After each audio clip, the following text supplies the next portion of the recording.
Hi,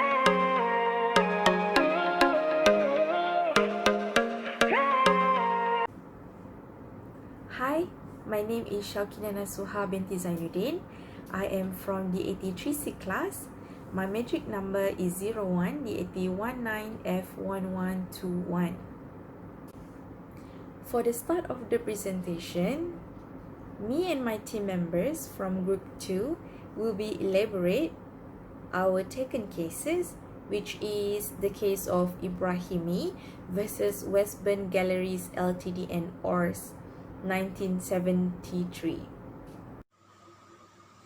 Hi, Assalamualaikum. My name is Naatira binti Cepi. My metric number is 01 DPA19F1089. I come from class DPA30083C. Hi, good morning.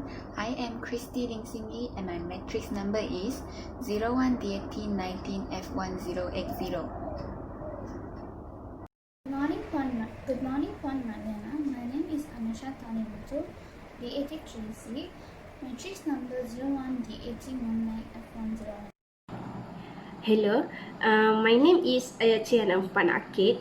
I am from class DAT3C and my metric number is 01 DAT19F0194. For the first slide, I will explain to you the facts of the case. Mr. Ebrahimi and Mr. Nazar were partners. They decided to incorporate as the business was highly successful, buying and selling expensive rugs. Their store was originally in Nottingham and then moved to London at 220 Westbourne Grove.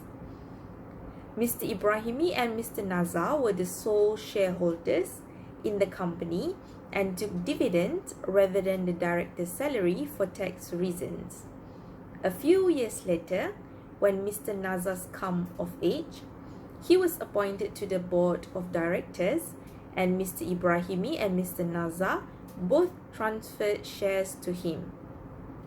After a falling out between the directors, Mr. Nazar and son called a company meeting at which they passed an ordinary resolution to have Mr. Ebrahimi removed as a director. Mr. Ebrahimi, clearly unhappy at this, applied to the court for a remedy to have the company wound up. To tell to you the details, the case revolved around the fallout between two business partners, which is Mr. Ebrahimi and Mr. Nazar, based in London. So they had decided to incorporate their rug business due to its continued success in business. Mr. Ebrahimi and Mr. Nazar, both owing 50% shares, each were the sole shareholders in the company and took director salary rather than dividends for tax reasons. Then the profits from their business went only to the directors, and there were restrictions in place to prevent Mr. Ebrahimi from selling his share. In due course, Mr. Nazar's son joined the business and was appointed to the board of directors and allocated 10% of the company share. After falling out between the directors, Mrs. Nazar and his son voted to remove Mr. Ebrahimi as a director and excluded him from management of the business. Then Mr. Ebrahimi decided to petition the court relief. Today I'm going to talk about the judgment of the case. The House of Lords stated that as a company is a separate legal person, the court would not normally entertain such an application.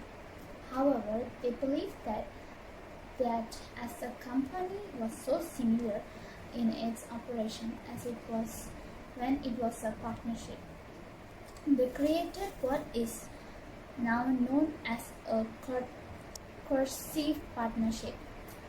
Quasi-partnership provide long-term business partners and run family companies are often.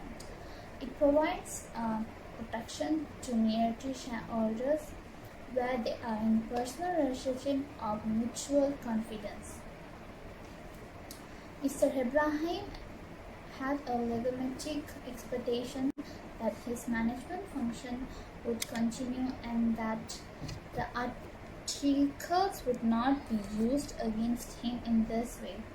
Based on the personal relationship between the parties, it would be injudicious to allow Mr. Nazar and his son to use their rights against Mr. Ebrahimi so as to force him out of the company, so it was just incubated to wind it up. The company was wound up and Mr. Ebrahimi received his capital interest. Lord Wilberforce gave the following judgment. Quasi-partnership.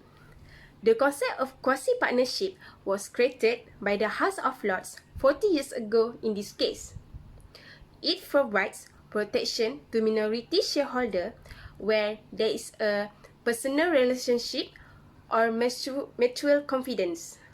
Long-term business partner and family-run company are often defined as quasi-partnership. A quasi-partnership arises typically in the context of unfair prejudice and special rules applied to this form of company. A company does not become a quasi-partnership because members decide that it should be. The members of the partnership do not do anything to make it a quasi-partnership. There is no requirement for any specific deal or other arrangements. It is just a question of facts. Is it or is it not a quasi-partnership? Quasi-partnership. The first point to clarify is this form of company has nothing to do with partnership and partnership law. It is a limited company established in the way that all limited companies are, but has some characteristics that make it similar to a partnership. The key concept is one of good faith and mutual confidence. A company that is established based on mutual trust and confidence between the founding members can be a quasi-partnership. A quasi-partnership recognizes that a company has been formed due to the close associations between its individuals. The individuals will effect to have full involvement in the management of the company and some degree of control over members of the company. It is such that they should have their own special set of rules.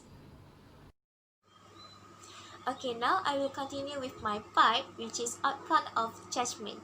Based on the close personal relationship between the parties involved, the Lords decided it would be inequitable to allow Mr. Nasser and his son to use their rights to force Mr. Ebrahimi out of the company.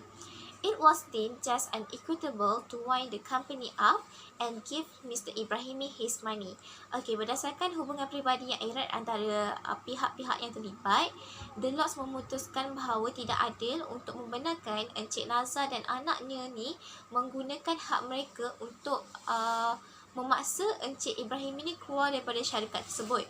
Dan ini dianggap juga adil dan saksama untuk syarikat tersebut ditutup dan juga diberikan wang kepada Encik Ebrahimi.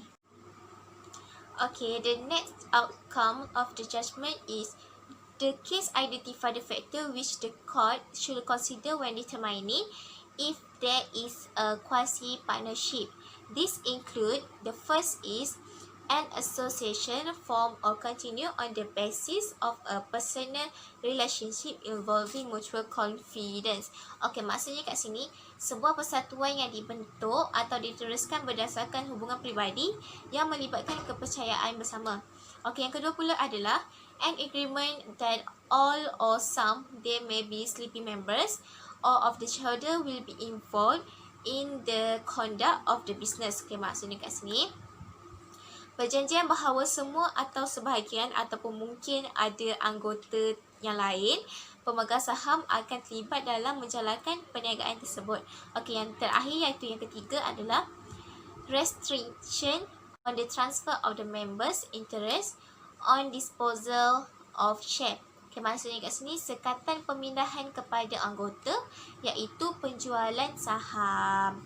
Okay, berdasarkan this case, Company Act 2006, according to this act, when the court is satisfied there has been unfair prejudice towards shareholders, the court may make such order as it thinks fit for giving relief in respect of the matters complained of. Okay, maksudnya kat sini, mengikut Akta Company Act 2006, apabila mahkamah berpuas hati telah berlaku prasangka yang tidak adil terhadap pemegang saham, mahkamah dapat membuat perintah yang difikirkannya sesuai untuk memberikan kelegaan berkenaan dengan perkara yang diadukan. So that's all from me with my part. Now I will give to Christy for continue our presentation. Thank you. Hi, I'm Christy. I'm going to continue Atira's presentation, which is Company Winding Up by Court. Based on our presentation case, Ebrahimi versus Westbourne Galleries Ltd and ATEEZ is related to compulsory winding up. And what is winding up? Winding up is a process in which existence of a company is brought to an end, as well as the assets of the company collected and realized. A company winding out is also known as compulsory winding out. It begins with the presentation of the petition in the court. The petitioners shall include creditors, liquidators, register of the companies, or official receiver under Section 464 of the Companies Act 2016. And also based on the Act, is provided that there are 12 grounds is listed as circumstance for a compulsory winding up according to the Section 465 subsection 1 subsection A to L. Based on our presentation case, it just related to the Section 465 subsection 1 subsection H subsection 2. This section states that the court is in the opinion that it is reasonable that the company be wound up when, in subsection 2, the management is carried on in such a way that the minority is disregarded. In last, we provide two provisions to our presentation case, which is Section 465 subsection 1 subsection H and Section 464 subsection 1 subsection A. In Section 465 subsection 1, the court may order the winding out if, subsection H, the court is of the opinion that it is just and equitable that the company would wound up. Next is Section 464 subsection 1. A company, whether or not it is being wound out voluntarily, may be wound out under an order of the court on the petition of any one or more of the following. Subsection A is the company. And that's all my presentation today. Thank you.